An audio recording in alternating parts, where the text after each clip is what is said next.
Swayam Prabha. Digital India. Educated India.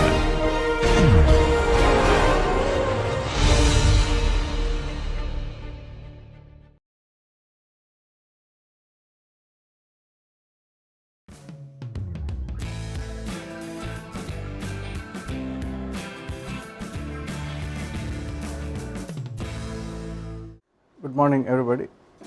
We are talking about flame acoustic interaction. We are specifically looking at premixed flame. So if you consider a premixed flame such as a Bunsen burner located in a duct, and we are seeing how the thermoacoustic instability happens. Let me give you some references for this topic. The first one is a review paper. Review paper would mean it talks about all the papers and what they do and in certain order and in certain classification. So this is a paper by Louis Winn titled Modeling Premixed Combustion Acoustic Wave Interactions. This is in Journal of Propulsion and Power. They had a special issue on combustion instability. So this is that issue. It's in 2003, volume 19, and it's another very interesting paper by Sebastian Ducrux, Daniel Durox and Candle on theoretical and experimental determination of transfer functions of a laminar flame proceedings with the Combustion Institute. The Combustion Institute has an international combustion symposium every 2 years whose papers are published in this bound volume. So this is that. It's a very prestigious conference. Gives a short idea of how you can calculate theoretically as well as also determine experimentally. I will at the end of the lecture speak very briefly about how to do things experimentally. This is a very interesting paper. I can give you all these papers, I have them with me, Boyer and Quinart, and this is perhaps one of the earlier papers on the dynamics of anchored flames in combustion flame. Combustion flame is a very important journal in the area of combustion, and this is a really nice paper by Thierry Schuler, Daniel Durox and Sebastian Candle, a unified model for the prediction of laminar flame transfer functions, comparison between conical and V flame dynamics, again in combustion flame. This is you must read this. This is my own paper. I talk about kinematic coupling effects in heat release transfer function on a premixed flame, speak about 2-dimensional effects and so on, again in Journal of Propulsion and Power in volume 21. This is Professor Dowling, who is a quite famous personality in thermoacoustics. She has written a paper, a kinematic modeling of a ducted flame, Journal of Fluid Mechanics, volume 394. So I think these should be adequate references. There are many more references, maybe there are hundreds of papers. If you want, you can meet me and I can give you these papers. I hope you have adequate references, and please this is very easy to work out this paper. It's quite nice. It's very first one of the very first paper. Definitely go through this paper, and I'm promising to ask in the exam something from this paper. Okay, so that's so much for this today. Now we will in the last class we were looking at trying to work out a differential equation, simple differential equation for looking at wrinkling of an anchored premixed flame, and we are looking at a geometry where this white line shows the mean flame shape, and zeta is like the displacement of the flame with respect to the mean flame shape, and you have this relation u psi bar minus SL equal to 0. That's consistent with our idea that the flame will stay if the feed velocity is same as the flame propagation velocity. Otherwise, if there is no feed velocity, flame will travel at the speed of SL, but if you supply gas at the speed of SL, flame will stay there. And this is the differential equation we got for the perturbation for the wrinkling, u zeta by dou zeta by dou t plus u eta bar dou psi by dou eta equal to u psi prime, and this has a really nice physical meaning. What this means is the position of the perturbed flame is determined not only by the present value of the perturbing velocity. Present value of course affects, but it is not just that, but also by earlier perturbations which occurred upstream at positions eta minus eta prime. and are convected along the flame with a velocity u eta bar, that is there is a flow velocity in this direction and that convects the wrinkles up the flame to the present position eta, and we saw in the movies that I showed that the flames are actually, there is a wrinkle and it is going up. Let me show that.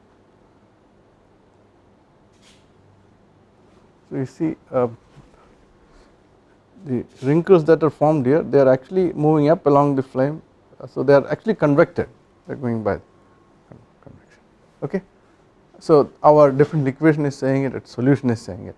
So this actually introduces some kind of non-instantaneous behavior which is like a time lag, and we know the importance of time lag in thermoacoustic system, so we must pay attention to this. So the convection, the flow is what creates this time lag here.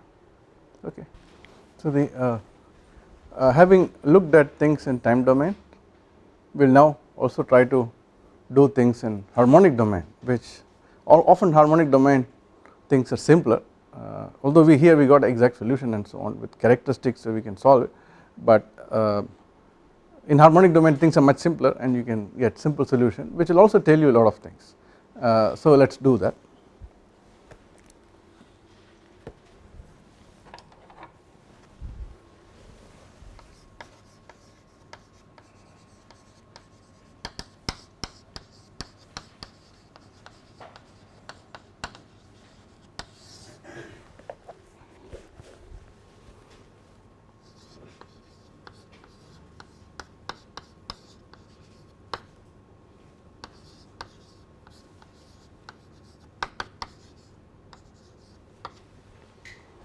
So let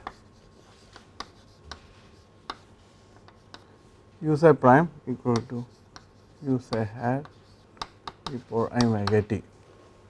Of course you can say that we have to take real part of that, but I would not write that explicitly, it is implicitly understood that you have to take real part, and we will substitute this here. So you will get I omega u psi hat times a power I omega t plus u eta bar dou eta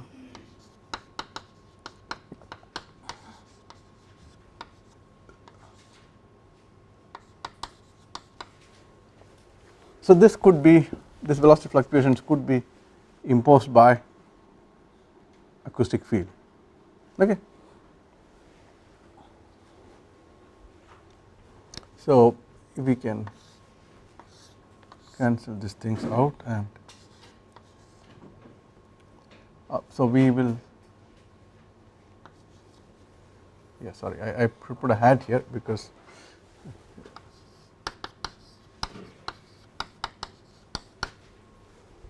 by this behavior. So we cross out e power I omega t, and then we can write this equation nicely as I omega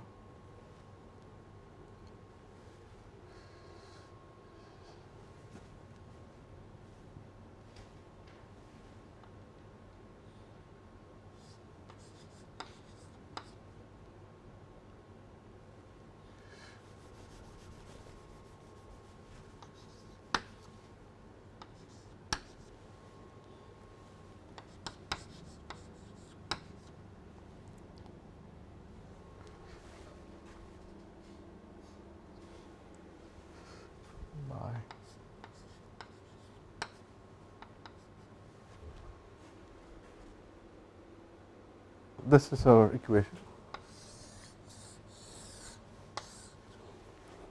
I will do some transformation just to get very simple solution, otherwise also you can do it, you can see you can directly integrate this. How would you integrate this equation?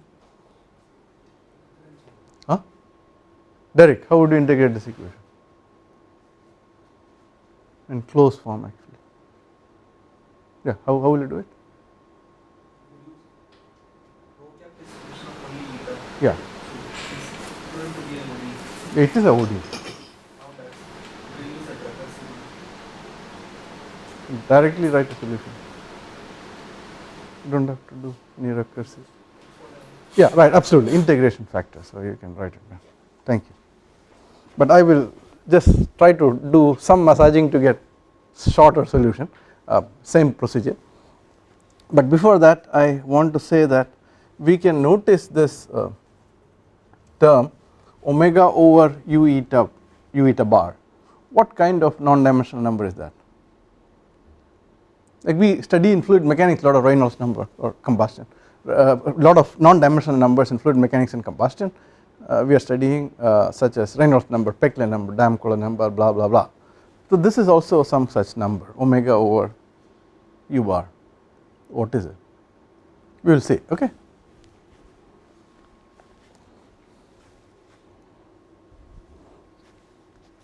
So let's make a transformation here. Draw this color.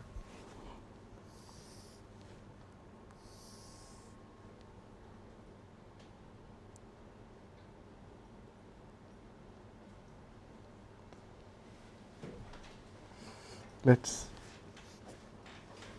call this R, and we have eta going this way. So this is eta, this is theta, and this is y, and this is r minus y. So we can say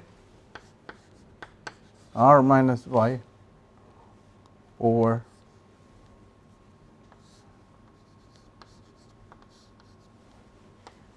eta, what would this be equal to? Sin theta, right?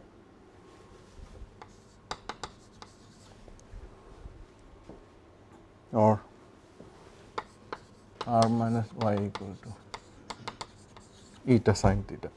So you can also so we non-dimensionalize this way, and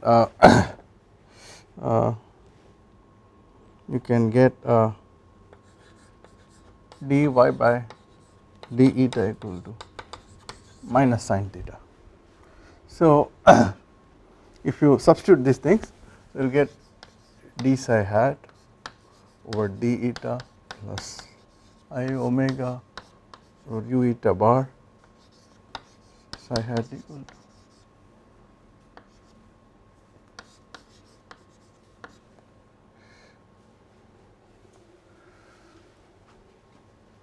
so this we can write as dy into dy by d eta. So this is the chain rule.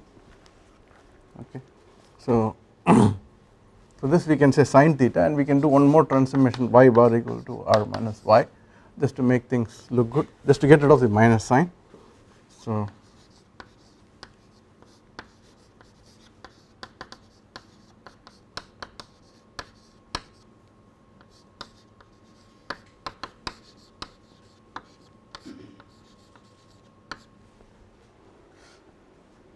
now so we have this equation, and we also know that what is this u psi bar by u eta bar, tan theta, exactly, and we know that u psi bar equal to SL, absolutely perfect. So we know that u eta bar equal to SL over tan theta. Okay, so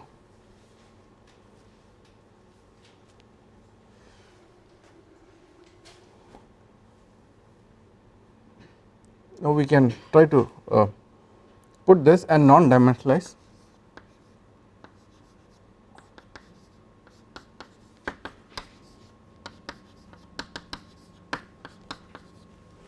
So we can non-dimensionalize the y and zeta by some kind of radius, or if you have a burner like a Bunsen burner and you have flame like this, and this is the burner radius, that could be used to non-dimensionalize the length. That is very reasonable. So if you do this, you will get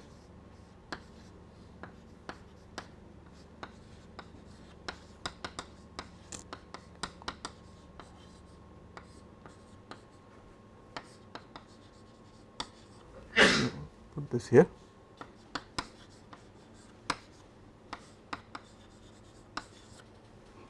Or we can club things together and say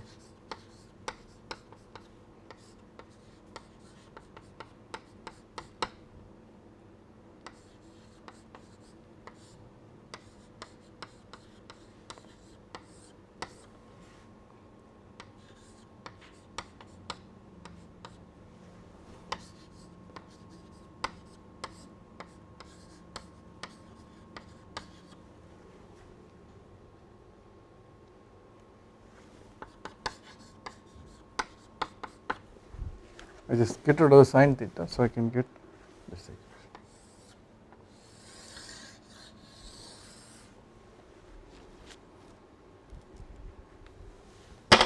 So we have, this is non-dimensional, this is non-dimensional, and this is also non-dimensional, and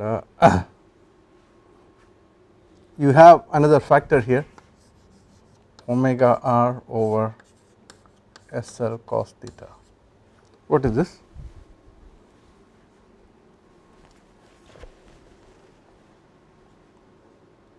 What kind of number is it? Heard of Strouhal number ever? What is Strouhal number? Just I studied fluid mechanics. What is the definition of Strouhal number? What is Strouhal number? Oh, some f L over u or something like that, right? So this is something like that. Omega is like f times r over some velocity. So it is like the there is a fluctuating thing. It has a frequency and a time period, and the flow also has a time period. So the flow time scale divided by the time scale of the fluctuations. So that is what it is. Okay, you can. So this is like a Strouhal number, St.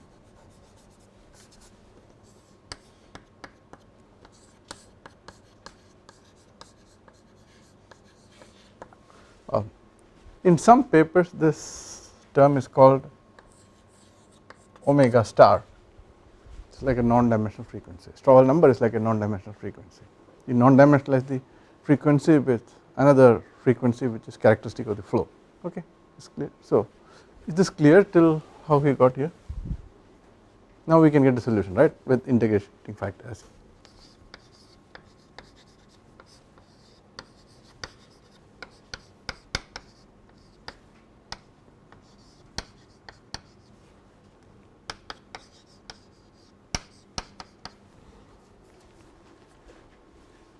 Okay, so it looks like most people don't know how to integrate this. So I will. So if you have a differential equation of this form, what we can do is we can multiply this equation by e power integral f of x dx, and then you will get e power integral f dx dy over dx plus f times e power integral f dx y equal to q e power integral f dx. So this left hand side is what? It is d by dx of y e power integral f dx equal to q e power integral f dx. So the integral of this, the solution would be y e power integral f dx equal to integral q e power integral f dx dx. So this is the solution to a linear differential equation, the most elementary differential equation which is studied in engineering. So we can use this solution to solve this. So what is the integration factor here?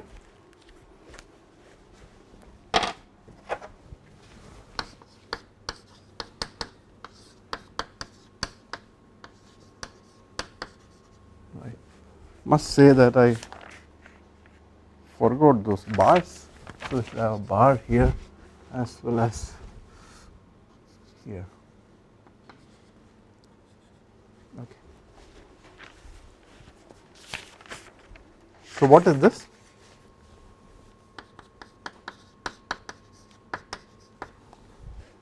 Right?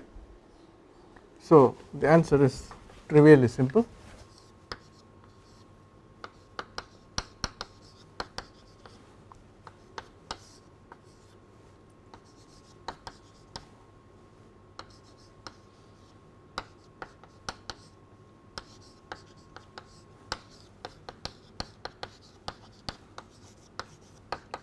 So this L star is like a dummy variable I have used for integration. You can put prime or anything. So sorry.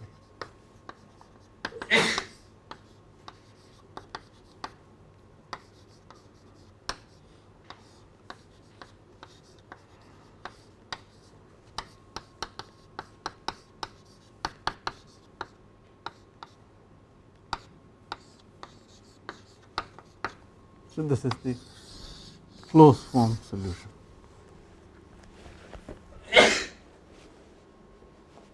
This just we use this integration factor and we have written down the solution. This very simple. What does this formula physically mean?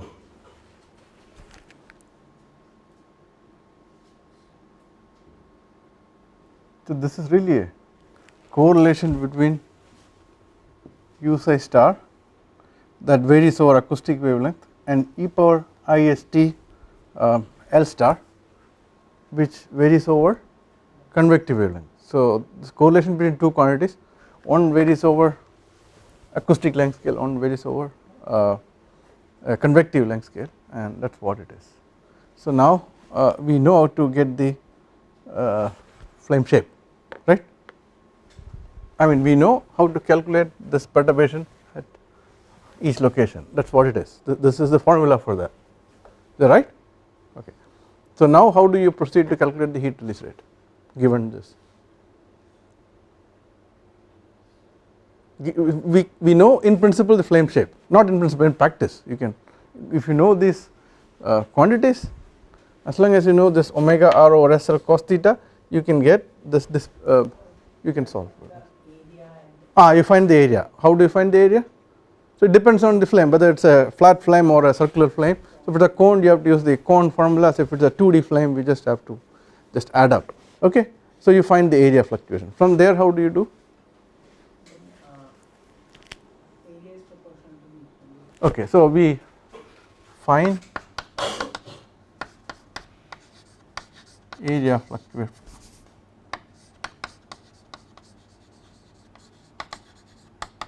Area, that is the next step. So we can say that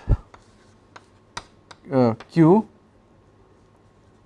dot equal to integral over the flame, surface of the flame, rho u SL. We do not worry about rho u and I mean we just say, okay, we can just put rho u, that is the correct thing, delta H ds. Delta H is the heat of reaction per unit mass of the mixture,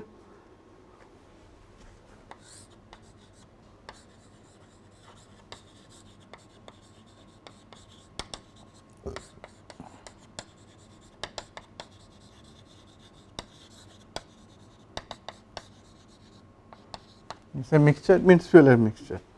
So we can think of this as mean plus fluctuation.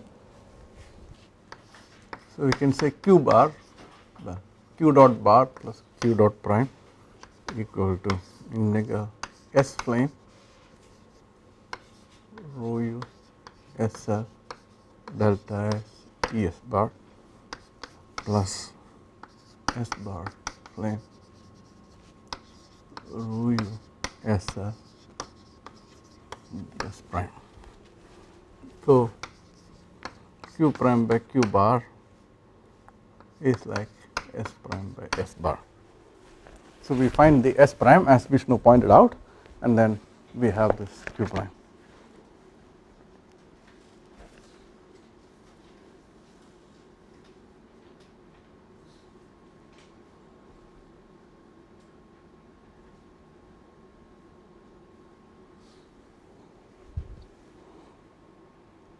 So we can now define a transfer function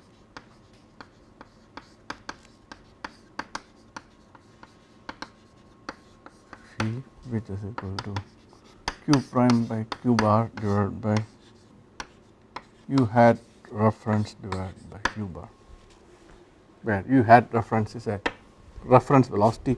Typically it is chosen as the velocity at the base of the flame, and this could be in the system identification language, this is like a flame response, frequency response function or transfer function.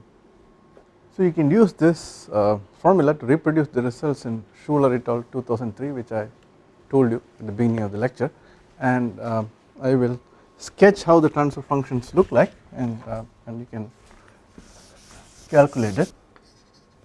This transfer function, oh, it's called phi. Okay. There in that paper he referred to it as G, so I will just use G. So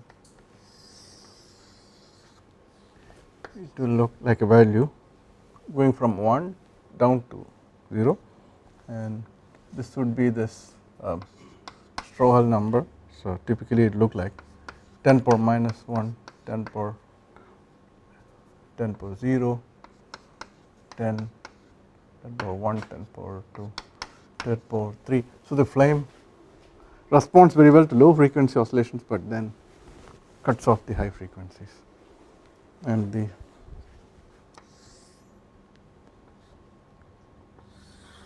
phase which look like this.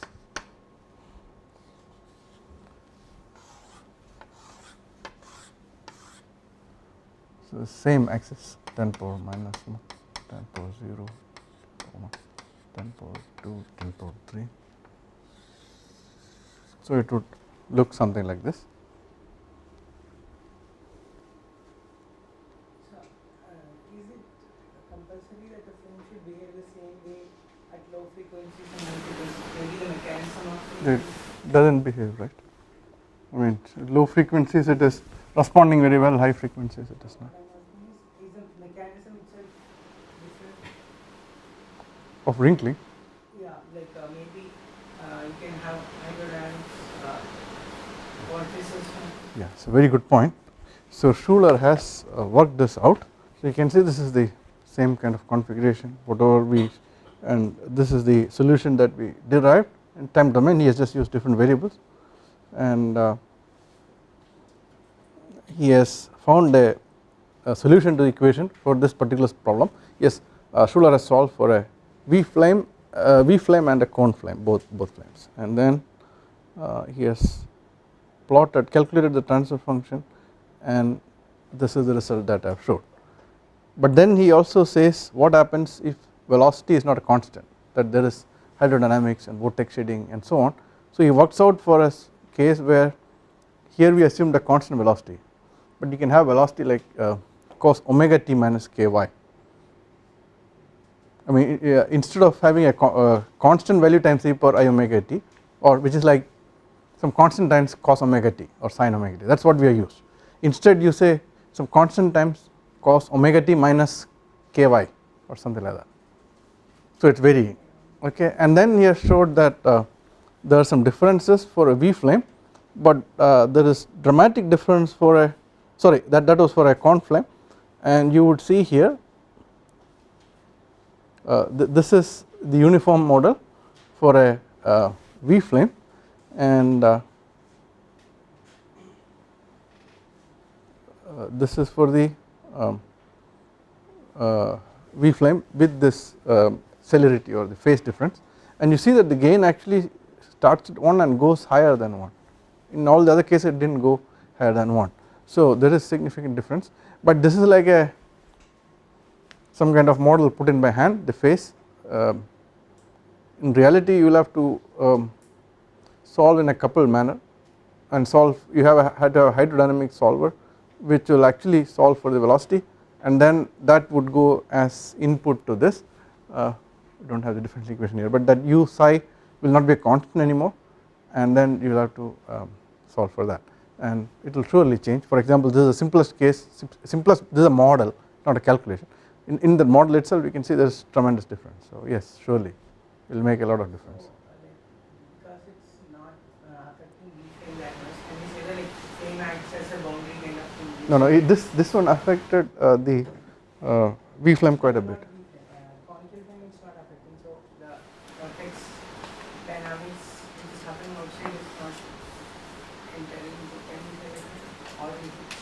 Well, it changed the result, it changed the phase for a conical flame, but it did not change the gain dramatically. But in general, I mean, this is not really model vortex shading, he has just put in some effect in some way. Schuller says he pulled a rabbit out of the hat or something, he is my friend. But if you do a more serious time domain calculation in hydrodynamic zone and you couple it with this, I think there may be even more differences. I think people have not done such detailed calculations yet in a coupled manner, but it would be worth doing. We are trying to do those calculations. About the reflections, you mean reflection of sound wave by the impedance discontinuity? Yeah. Yeah. Sound wave or even the vortices. So it depends on the with the vortices it's a difficult question, I don't have an answer. With the sound wave I can show you some results that we did.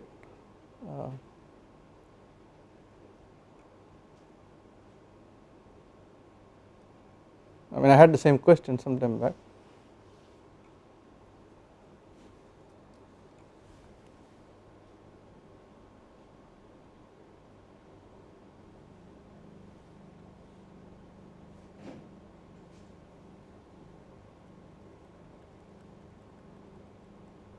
So we used boundary element method calculation to solve for this, and we looked at how this flame will reflect waves from upstream and downstream and so on, and of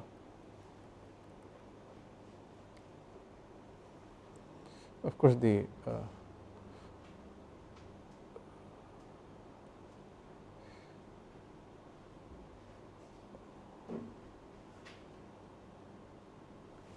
so you can see there is some kind of bending and so on, and if the flame is quite wrinkled it will be quite a bit, the isobars will be bent quite a bit, and it also depends on the waves coming from upstream will bend one way, the waves coming from downstream will bend one way, and this will actually affect the transfer function calculation also.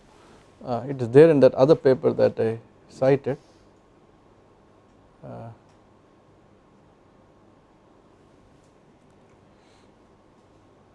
One second.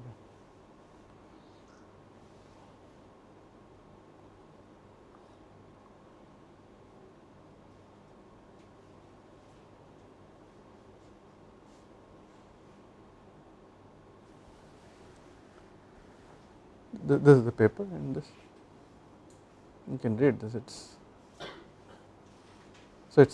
You have to consider the 2D geometry and how the reflections and so on are happening, and we have looked at the how the gain changes because of this, and how the acoustic field changes and so on.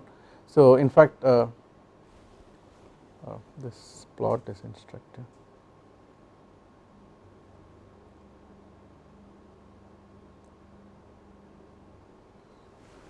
You can see that this was this calculation which I did, and you see there is quite a bit of change in the gain because of this, I mean accounting for the reflections and the I mean there is impedance jump, and that modifies how the acoustic waves affect and so on. So I mean you can read these two papers and get some answer, but again this is some kind of the simplest model for acoustic wave that can be put in, but in reality you have a complex 2-dimensional multi-dimensional acoustic field, and when the flame is more wrinkled like you said at high frequency or if there is turbulent flow it will kind of be like a fractal, and that is what we calculated, how that kind of surface would affect the acoustic field locally, and even a smooth flame it will scatter and so on quite a bit, and near the flame the velocity field will be highly 2-dimensional because the even if there is no flame the acoustic streamlines will bend, right. If you have typically geometries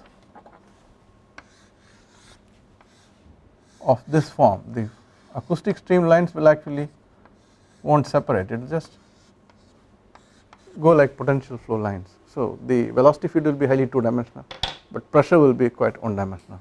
So there is quite a bit of interesting things here. U prime field from the acoustic which is actually going, we did not consider the acoustic at all, we just imposed the U prime on the flame and see what happened. This has to be coupled with the acoustic calculations.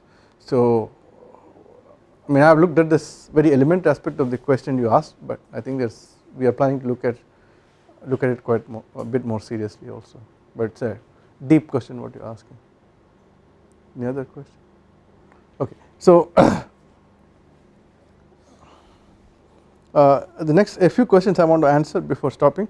How to measure q prime in the experiment? Can we put some meter which will sense q prime? If we measure the flow rate of q prime, fluctuating heat release rate, how can you measure? You have a theory, how do you check if it is right? there will be fluctuation of No, we are considering a case where constant velocity, and we are not having that. I will do next, right next to this. But how would you measure the heat release rate fluctuation? Yes, Vikram. Pressure fluctuations. I am asking you how to measure the heat release fluctuation.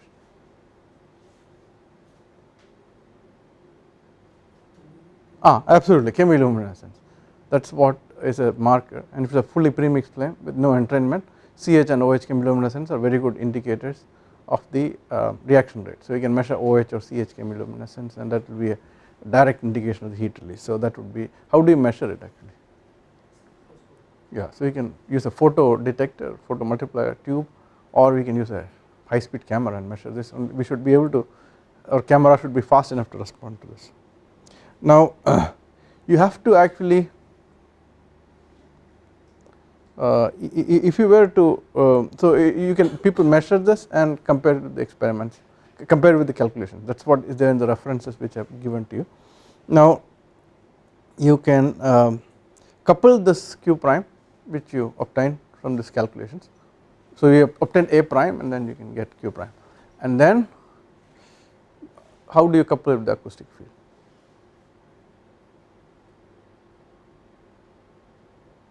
We have q prime with our calculations which we just described today. Now how do you go ahead and calculate the stability?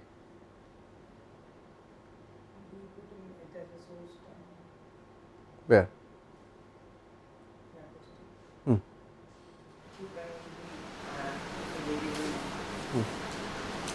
So which so we did this n tau formulation. So here you have q prime as a function of u prime. So the transfer function is like that, it has an amplitude and a phase that is like the n and u, n and tau, right, and that we put into our McManus type of analysis, and then we can get the eigenvalues and eigenvectors, and you can look for the flame stability. Alternatively we can have this q prime to be solved in time domain.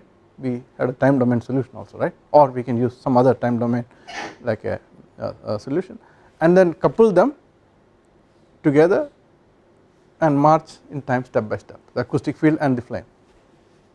The flame is wrinkling, that is affecting the acoustic field is getting modified, that is further affecting the wrinkling.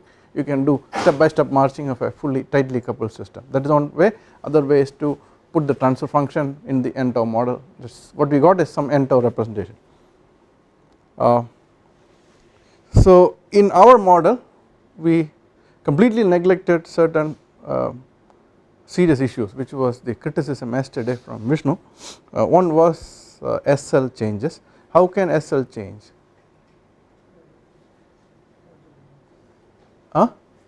If there is turbulence, but let us consider laminar flames. How will SL change, Rajesh? Flame shape curvature is one thing. How else can SL change?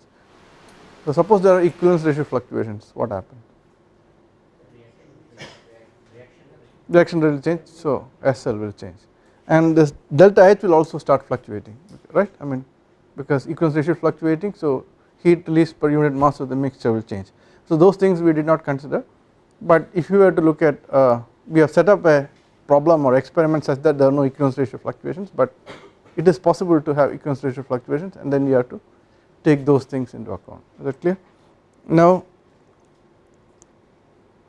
if you do, I mentioned that you can couple this and so on in time domain, and then what happens, your amplitude will blow up, right. I mean if you are having instability, the oscillations q prime, u prime, p prime, everything will keep going to infinity, but in our experiments I showed some experiments in which it made noise, and I mean the noise was not infinitely large, the speakers didn't blow up. You saw the experiments in the lab also. So what happens there?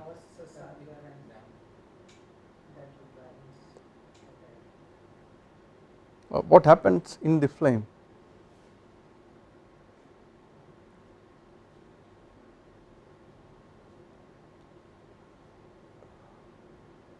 So now the flame wrinkles will start steepening, they will start becoming shock wave kind of thing. So non-linearities in flame response will come into play, and the phase will start drifting.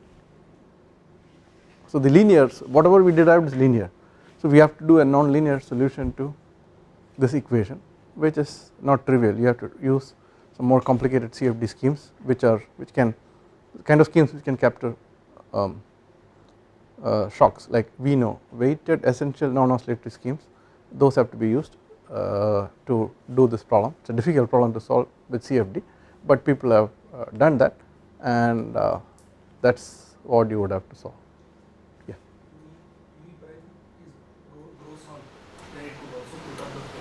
Sorry. Yeah. That. So first thing is, this can actually steepen and form shock wave like structures. If you see those papers, they will show that cusps, the flames will form cusps, and then the flame can flash back. That is one thing. So if the if your flame is standing like this, it can actually come down also, and it can blow off also, and it can stand up. It need not be anchored anymore. I mean, if the amplitudes keep growing, it can stand off. So there are many effects that are considering, and for the standoff, I mean, we assume that the flame is anchored, but so this will work only when the flame is anchored, but as the amplitude goes up, the anchoring will go away, and then you will have to solve the heat transfer problem there.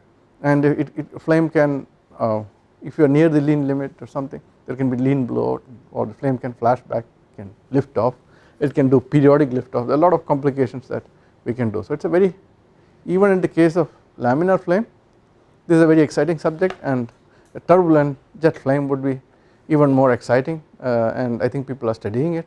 How to model it is very complicated, I will not get to it, but I think this is to say welcome to the subject.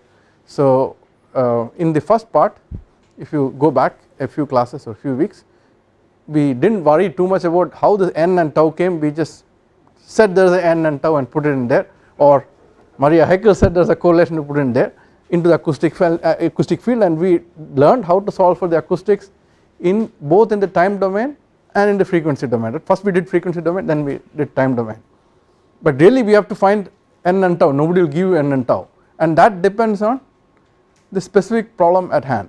So we now learned how to do a linear model, at least for a premixed flame, how the flame gets wrinkled and how it gives rise to heat release rate and so on. That is one thing, and we solve the problem fully for a linear problem, and of course transfer function, I told you to work out the Schuler's paper, as all the details are given, very easy and easy reading paper, nice paper. Now we can also solve the we can derive the nonlinear equations. We just threw away the nonlinear term, but we can in principle derive the nonlinear equations, and we can solve for them using whatever scheme it is, and then we can couple it with the acoustics. Here the nonlinearities will come in combustion, are coming much earlier than the nonlinearities in acoustic, because for nonlinearities in acoustics to happen, the fluctuating velocity should get very large, comparable to speed of sound, but for the nonlinearities in fluid mechanics and combustion to come, the fluctuation should be comparable to the mean flow velocity, which will happen much earlier. So we do not really need to consider nonlinear acoustics, but we could consider it, we must consider nonlinearities in the flame response, which will happen at much lower amplitude. Like if you are talking about amplitude of 100 Pascal, you would not really have to worry about nonlinearities in acoustics or gas dynamics, but you will have to worry about nonlinearities in flame dynamics. So stop here.